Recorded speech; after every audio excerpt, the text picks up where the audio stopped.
Today I'm going to be reviewing this Wokdada sink strainer that was recently sent to me by the brand. So I'm gonna go ahead and pull it out and test it here in the sink. So this is gonna come and it's gonna be 100% flat, and the sink strainer itself is almost like a chain. So you can use it either direction, right? So it just kind of sits right there inside of the sink. And then you can easily, when you pull it out, you can easily empty it, and the chain just goes the opposite direction for emptying it or for cleaning it or whatever the case might be. So it's not like your traditional sink strainer where it's got, you know, the big deal and it, you know, where it's like larger or whatever. And then you can also just like throw it up there on the counter and it's not going to take up a ton of space either. Now, one thing to note about this is not going to have a spot where you can like push down and make a seal. So if you're like looking for something that will allow you to, you know, put water into the sink and that sort of deal, this will not work for that. This is simply just a sink strainer.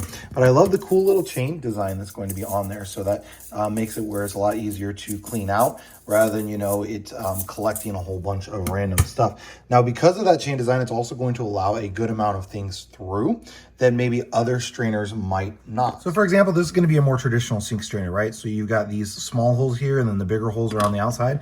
And then these holes are going to run all of the way through. What I found happens on this is stuff just gets kind of caked up right around here. Whereas with this one, that's not going to happen because it has the same holes that run all the way throughout that. So it's still going to catch all the big pieces of food and whatever, keep those from going down your sink, but it's not going to allow a lot more stuff, and it's not going to allow it to get kind of caught on there like this traditional sink strainer does. So definitely a pretty cool product if you're looking for just a sink strainer that's easy to clean. This might be a good option for you.